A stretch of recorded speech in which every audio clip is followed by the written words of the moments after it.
The presidential candidate of the All Progressive Congress, Bola Ahmed Tinubu, is without doubt a polarizing figure, and it doesn't seem to help matters with his utterances, despite frequently bragging about his quote-unquote illustrious political career.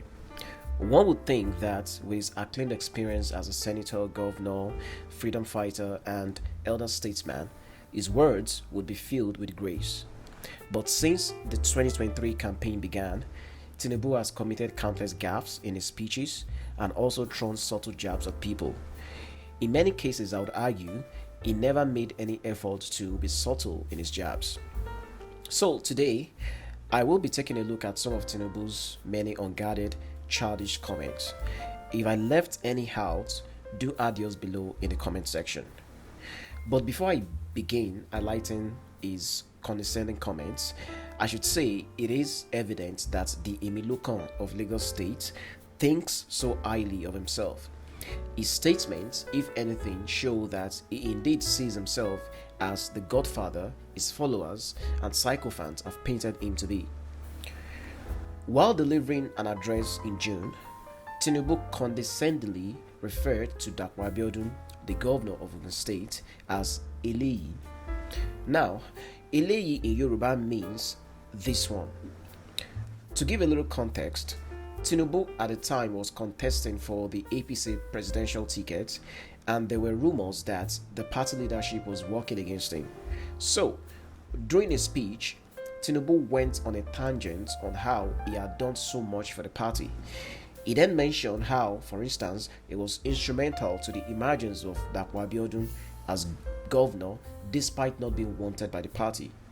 It was at this point he referred to him as Eleyi to jókòó lẹ́yìn mi, Dapo. That is, this one seated behind me, Dapo. But little did Dr. Abiodun know that that day he would earn a new title on social media, the Eleyi of Ogun State. During the speech, Tinubu also threw subtle jabs at Buhari.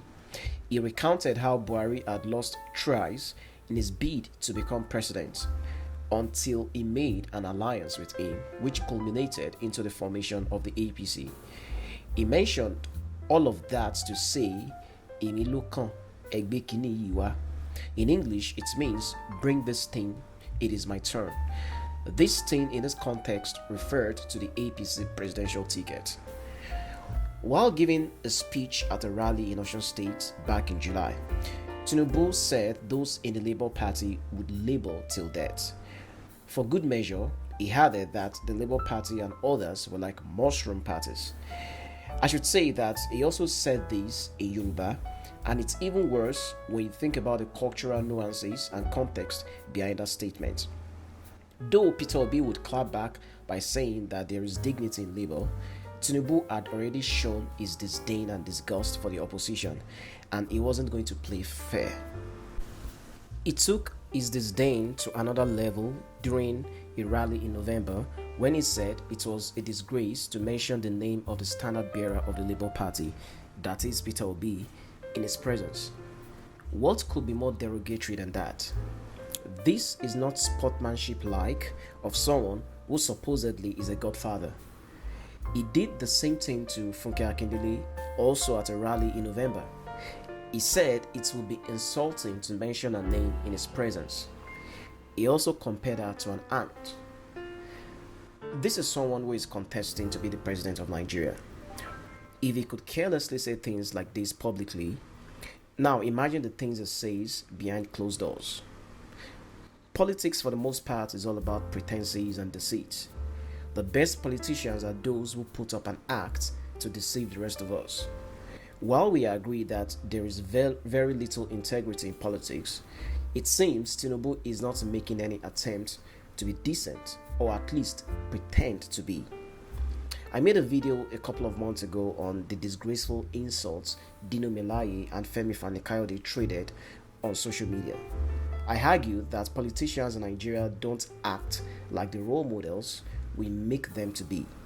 And sadly, whether we agree or not, celebrities and politicians have enormous influence, given the fact that human beings, especially children, imitate a lot.